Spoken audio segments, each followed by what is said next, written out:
The clinical officers' strike was suspended and healthcare workers are expected to resume work after a court order raising questions whether their demands were met or, better yet, what changed and what the move means for the healthcare sector. Our reporter Harriet Chimere interviews the chairperson of the Kenya Union of Clinical Officers, KUCO, Peterson Wachira.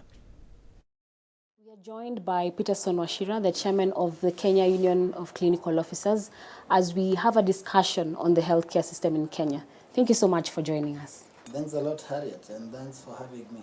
Okay, so what does this mean for the healthcare system after the strike suspension? I think let me start by saying that we are not going back to work because we are very happy. We are going back to work because the court has seen it fit for us to go back to work. But the reasons that made us walk out of work have not actually been resolved. We walked out of the working environment because it was unsafe for ourselves. But now that we have been taken back by the court, because we say that we are law-abiding union, if the court says that, then we have no option but to go back.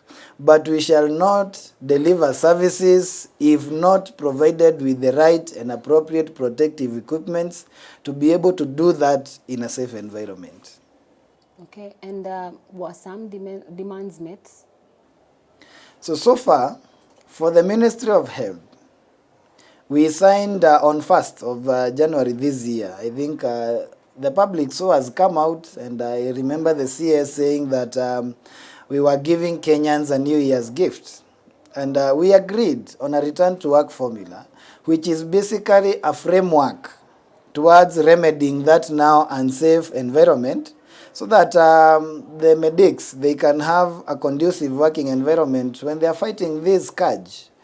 And for the Ministry of Health, we are seeing that. We have even seen that they have improved, even with the protective equipment, the PPEs.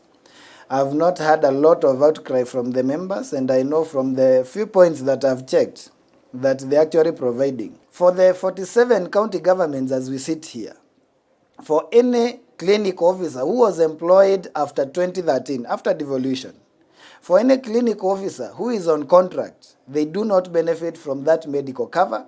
They do not benefit from the group life, which compensates one once they die.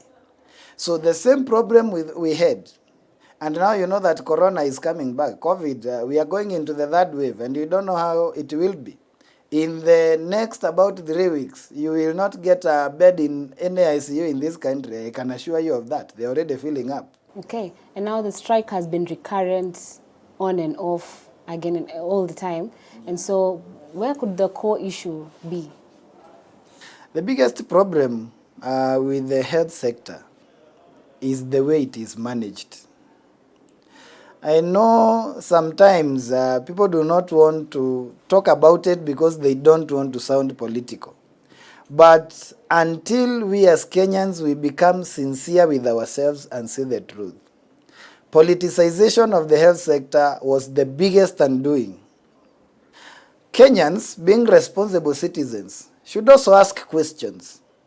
They should ask that we are amending the constitution because we have seen challenges, be it the challenges in the judiciary, we want an ombudsman, be it the challenges in the political discourse, we want to add some seats. But what about the health sector, where we as Kenyans have suffered over the past 7-8 years? What is the solution we are providing in BBI for the health sector? That is a very valid question that every Kenyan should be able to ask their leaders, from the MCA to the president, because we elected them so that they can go and facilitate us to get the rights that we gave ourselves under the Constitution. If they do not do that, we must realize that we are the people who hold the power, and we must take them to account to tell us how they have facilitated us to be able to access that right. Okay, there you've heard it from the chairman of KUCO. It is high time that something changes in the healthcare system for a better tomorrow.